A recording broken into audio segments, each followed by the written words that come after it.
Hello everyone, welcome back in Ritesh academy. और ये हमारा पार्ट थर्ड है। तो देखिए, बाबा साहब जब पढ़ाई अपनी कंप्लीट कर लिए थे और फिर जब इंडिया वापस आए थे, ठीक है, तो वो क्या थे, उन्हें बड़ौदा के जो गायकवाड़ थे उन्होंने स्कॉलरशिप दी थी, ठीक है, पढ़ाई करने के लिए। और जब पढ़ाई कंप्लीट हो गई तो उन्हें वापस आके उन्हीं के स्टेट में नौकरी करनी थी, ठीक। तो क्या थे, वो बाउंडेड थे कि उन्हें वापस आकर के जो उन्हें स्कॉलरशिप प्रदान की गई है और फिर वो उसे रिटर्न करें, या फिर उस स्टेट में वर्क करके उनका जो है स्कॉलरशिप की कीमत को अदा करें, ठीक है। तो क्या करते हैं, Ambedkar was educated by the princely state of Baroda, ठीक है, इनके द्वारा इन्हें स्कॉलरशिप मिली थी तो ये पढ़े थे। तो he has bounded to serve it. तो इनका अब ये जिम्मेदारी होता है कि वो वापस जाए और उनके यहाँ या उनके स्टेट में किसी पोजीशन पर नौकरी करे, ठीक है। तो स्टार्टिंग में वो अपॉइंट क्या होते हैं, military secretary to the Gaekwad, but have to quit. और वो अपॉइंट तो होते हैं military secretary to the Gaekwad, but वो जल्दी ही छोड़ देते हैं, ज्यादा समय नहीं, कुछ समय में छोड़ देते हैं, ठीक है। और फिर ये उसके बाद वर्क करते हैं प्राइवेट ट्यूटर, वो प्राइवेट कोचिंग वगैरह पढ़ाते हैं, ट्यूशन वगैरह पढ़ाते हैं, ठीक है, एज एन अकाउंटेंट। और वो एक अकाउंटेंट की तरह भी काम करते हैं। और उसके बाद वो स्टैब्लिश क्या करते हैं, स्टैब्लिश करते हैं इन्वेस्टमेंट कंसल्टिंग बिजनेस। और वो एक अपना खुद का बिजनेस स्टार्ट करते हैं जिसमें इन्वेस्टमेंट की सलाह देना, ठीक है, कैसे पैसे को इन्वेस्ट किया जाता है, क्योंकि वो एक इकोनॉमिक्स थे, अर्थशास्त्री थे, ठीक है।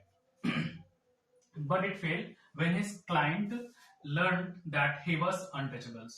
जैसे उनके पास कोई क्लाइंट आता था और उन्हें पता चलता था कि ये तो एक अछूत है, इस वजह से उनके पास कोई भी क्लाइंट नहीं आते थे, ठीक है, कि उनके उनके पास कोई भी अपने काम के लिए कोई क्लाइंट या कोई भी ग्राहक नहीं आते थे, ठीक है। His autobiography waiting for visa. और उन्होंने अपने ऑटोबायोग्राफी वेटिंग फॉर वीजा में इसी तरीके की कई इंसिडेंट लिखे हुए हैं, ठीक। In 1918 become professor of political economy in the Sydenham college of commerce and economics in Mumbai. और मुंबई में ये एक प्रोफेसर के पोस्ट पर काम करते हैं, political economy in the Sydney college of commerce में, ठीक है। तो एक ये प्रोफेसर के पोस्ट पर वर्क करते हैं पॉलिटिकल इकोनॉमी सब्जेक्ट में, ठीक है, मुंबई में।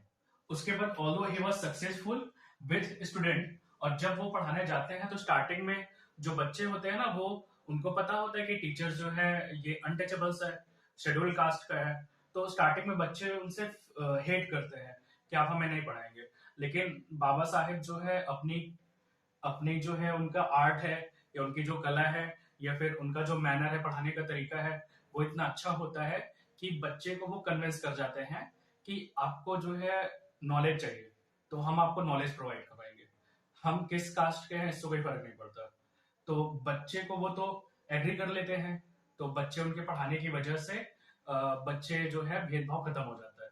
लेकिन जब जैसे मान लीजिए जब वो अदर प्रोफेसर के साथ जब बैठते हैं, क्लास में जाते हैं, तो यहाँ देखिए लिखा है other professors objected to he sharing a drinking water jug with them.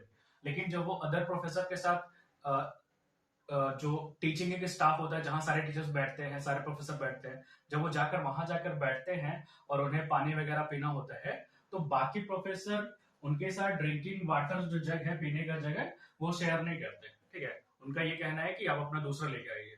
जो वहाँ कॉमन पानी पीने का स्थान होता है जहां से सभी लोग पानी पीते हैं, तो उनके लिए वो बैन होता है, उन्हें मना करते हैं कि आप यहाँ से मत पीजिए, आप जो है अपना जग लेके आइए या फिर आप अपने पीने की व्यवस्था कीजिए। और ऐसे ही जब वो वर्क करते रहते हैं यहाँ पास बिजनेस वाले में या फिर यहाँ पास, तो जो चपरासी आकर के सभी लोगों को पानी बांटता है ना, कि सबके टेबल पे जाके पानी सर्व करना होता है, तो वो सबके पास तो जाता है लेकिन बाबा साहब के पास नहीं आता। वो कहता है कि आप अपने पानी पानी खुद से पीजिए या फिर खुद से लाया करिए, हम आपको अपना पॉट्स या जग नहीं देंगे, ठीक है। तो उन्हें बहुत सारी प्रॉब्लम का फेस करना पड़ता है, ठीक। फिर वो 1920 1920 में स्टार्ट करते हैं क्या, मूक नायक, एक पत्रिका होती है मूक नायक। मूक नायक का मतलब क्या होता है? Leader of silent in Mumbai, Mumbai में with the help of Sahu of Kolhapur. Sahu of Kolhapur की सहायता से वो मूक नायक एक पत्रिका होती है, 1920 में स्टार्ट करते हैं। और मूक नायक का मतलब क्या होता है? Leader of silent. तो आप इसका स्क्रीनशॉट लीजिए।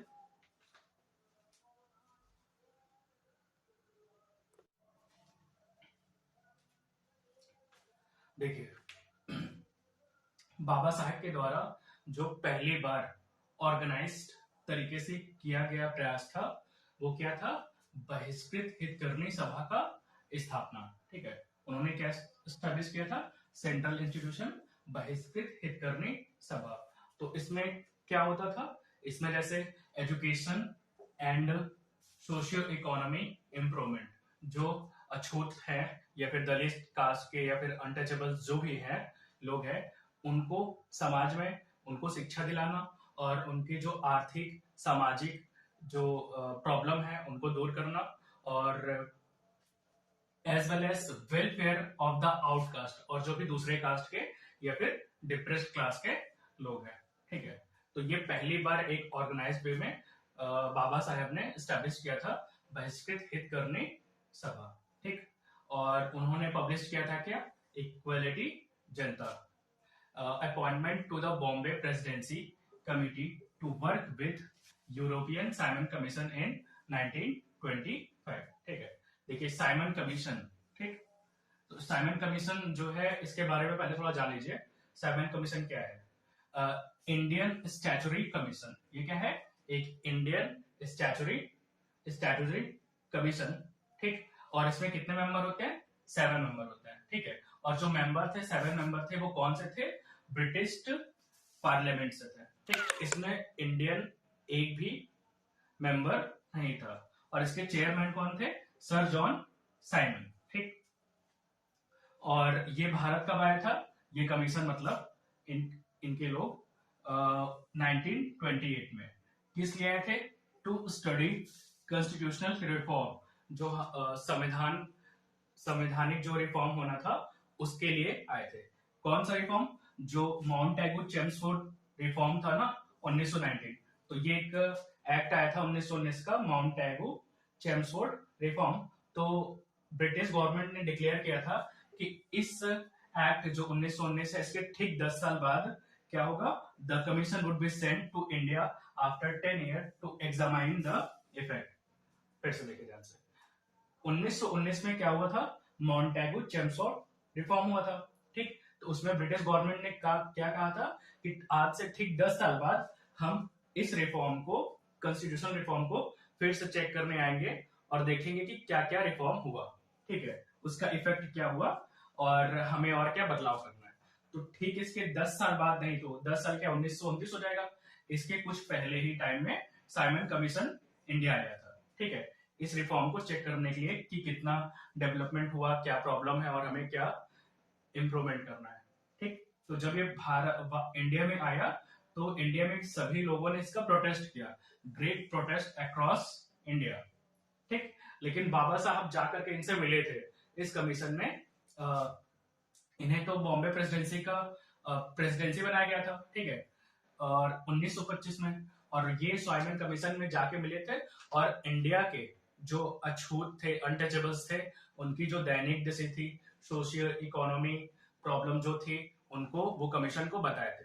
ठीक है, तो इंडिया का कोई भी लीडर उनसे जाके नहीं मिला था, लेकिन बाबा साहब जाके उनसे मिले थे और जो भी डिप्रेस्ड क्लास की प्रॉब्लम थी अपनी बात को उनके सामने रखा था।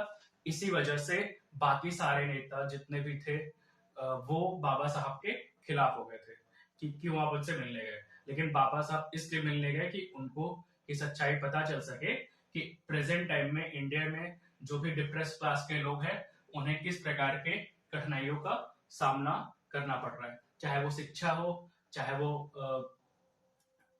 आर्थिक हो या सामाजिक हो, किन किन कारणों से उन्हें प्रॉब्लम हो रही है। ठीक है,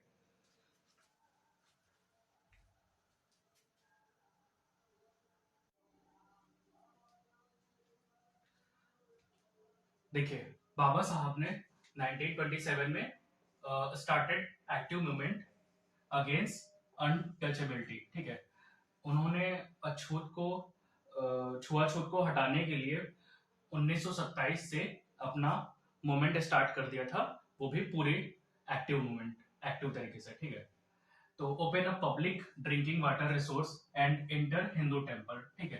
तो जो भी पानी पीने के तालाब थे वहां जाकर के वो लोगों के द्वारा, सभी लोगों के द्वारा पानी पीते थे, ठीक है। मतलब वो जागरूक करते थे कि आप भी जाकर के वहां पानी पी सकते हैं, और इंटर हिंदू टेम्पल और मंदिर में जाकर के आप भी पूजा कर सकते हैं, ठीक है। उन्होंने महाड़ एक जगह है महाराष्ट्र में, तो उन्होंने अछूत समुदाय के लिए शहर के मुख्य जल टैंक से पानी भरने के अधिकार के लिए लड़ने के लिए सत्याग्रह का नेतृत्व किया, ठीक है। तो जिस जगह से शहर का मेन एरिया से पीने के पानी के लिए टैंक से वाटर आता था, तो वो बाबा साहेब उस जगह पर जाकर के, वो जगह कौन सी थी, महाड़, वहां पर जाकर के अछूत लोगों के साथ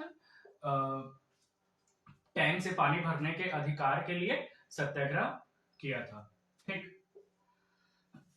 इसके बाद आता है मनुस्मृति, ठीक है। मनुस्मृति का मतलब होता है laws of Manu. He ceremonially burn copies 25 December 1927 कार्ड मनुस्मृति दहन दिवस, ठीक है। तो बाबा साहब ने जो है कुछ लोगों के साथ मिलकर 25 दिसंबर 1927 को मनुस्मृति की जो कॉपी होती है, एंशिएंट कॉपी टेक्स्ट को सभी के सामने जलाया था। क्यों जलाया था? क्योंकि मनुस्मृति में लिखा था चैप्टर 8 413 में अशूद्र, लोअर कास्ट, जो भी लोअर कास्ट के होते हैं, अनटचेबल्स होते हैं, शूद्र, main work is to serve the higher caste Brahmin. तो मनुस्मृति में लिखा था कि जो नीची जाति के लोग होते हैं ना, वो उनका एक ही काम होता है, वो क्या काम होता है, ब्राह्मण या फिर हायर कास्ट की सेवा करना, ठीक है। ये किस में लिखा था? मनुस्मृति में लिखा था। इसी वजह से बाबा साहब ने क्या किया कि इस लॉज ऑफ मनु जो एंशिएंट टेक्स्ट था, इसको सभी के सामने 25 दिसंबर 1927 को जला दिया था, ठीक है, कि हम इस चीज को नहीं मानते। और इसीलिए 25 दिसंबर 1927 को क्या मनाया जाता है? मनुस्मृति दहन दिवस, ठीक है। उसके बाद 1930 में क्या हुआ? Launch the Kalaram temple movement. तो कालाराम कहां पास है? टेम्पल नासिक में, ठीक है। आफ्टर 3 मंथ्स प्रिपरेशन, 3 महीने प्रिपरेशन के बाद इन्होंने डिसाइड किया कि हम जाएंगे कालाराम टेम्पल और सभी लोग भगवान के दर्शन करेंगे, ठीक। तो जब ये सभी के साथ लगभग 15,000 लोगों के साथ जब असेंबल होके पहुंचते हैं कालाराम टेम्पल पर, तो वो लोग पहली बार भगवान को देखने के लिए जाते हैं, क्योंकि उन्होंने भगवान को पहली बार नहीं देखा था। To see the God for the first time when reach the gates were closed by Brahmin authorities. तो वो वहां के जो ब्राह्मण थे, पुजारी जिसे बोलते हैं मंदिर के, उन्होंने जब 15,000 लोग के साथ बाबा साहब पहुंचते हैं टेम्पल में एंटर करने के लिए कि हमें भगवान का दर्शन करना है, तो जो वहां के ब्राह्मण थे, पुजारी थे, उन लोगों ने क्या किया? गेट को बंद कर दिया। तो फिर बाबा साहब और बाकी लोगों ने साइलेंटली तरीके से प्रोटेस्ट किया कि हमें एंटर करने दीजिए, लेकिन वो एंटर करने नहीं देते, ठीक है।